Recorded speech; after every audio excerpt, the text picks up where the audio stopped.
무엇 때문에 기생 라합을 구원하셨는가? 안녕하십니까? 말씀이 사역하게 하라는 말씀 사역원입니다.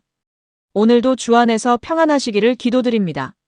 오늘은 무엇 때문에 기생 라합을 구원하셨는가? 라는 주제로 함께 묵상하고자 합니다. 하나님의 말씀으로서 여호수아서는 역사서에 해당합니다. 여호수아서 2장에서 언급된 기생 라합에 관한 이야기는 우리에게 예수 그리스도를 통한 하나님의 구원의 말씀입니다. 하나님은 라합의 이야기를 통해 어떠한 하나님의 구속 진리를 말씀하고 있는지를 확인해야 합니다.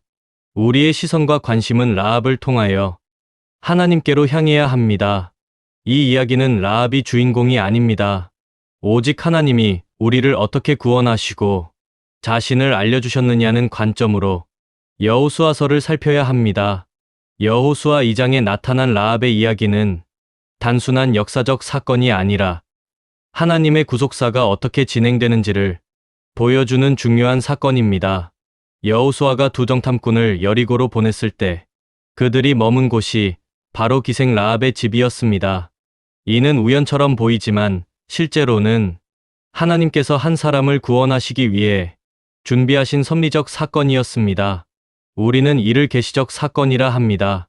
성경은 라합을 분명히 기생, 곧 창녀로 기록하고 있습니다.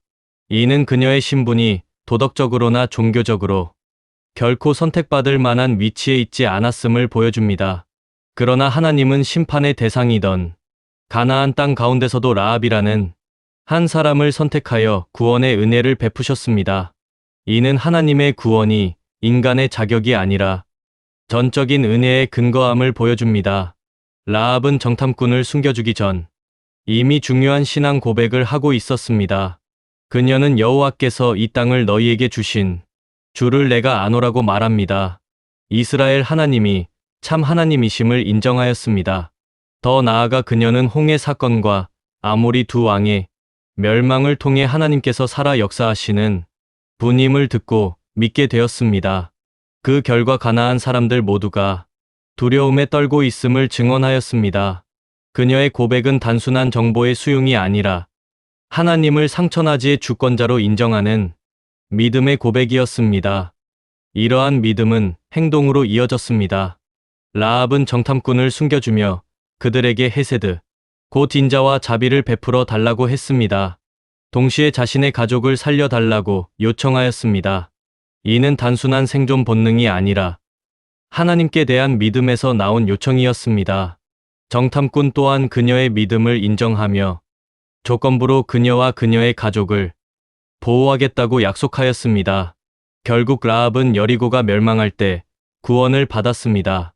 이스라엘 백성 안으로 들어오게 되었습니다.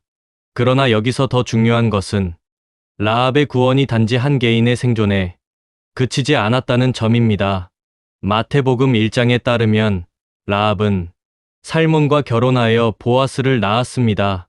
그 계보를 통해 결국 예수 그리스도가 이 땅에 오시게 되었습니다. 이는 라합의 구원이 곧 메시아 계보 속에 포함되는 구속사적 사건이었음을 의미합니다. 라합은 순종함으로 자신의 믿음과 신앙을 고백했습니다. 단순한 행위가 아닌 믿음에 따른 행위였습니다. 맹목적인 행위가 아니었습니다. 믿음이 동력이 된 행위였습니다. 히브리서 11장 31절을 보겠습니다. 믿음으로 기생 라합은 정탐꾼을 평안히 영접하였으므로 순종하지 아니한 자와 함께 멸망하지 아니하였도다.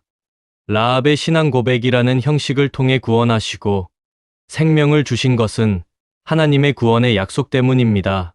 그 약속은 예수 그리스도를 통한 구원이었습니다. 마태복음 1장 5절을 보겠습니다.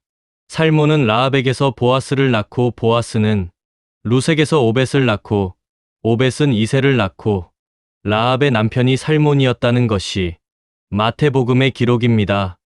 여호수아서에서 라합을 구원하신 것은 그의 남편인 살몬과 결혼하게 하여 그 후손 가운데 예수 그리스도가 오셨습니다. 이런 의미에서 여호수아 2장의 라합의 사건은 중요한 하나님의 구원의 말씀입니다. 따라서 라합의 사건은 하나님께서 어떻게 구원의 역사를 이루어 가시는지를 잘 보여준 사건이었습니다.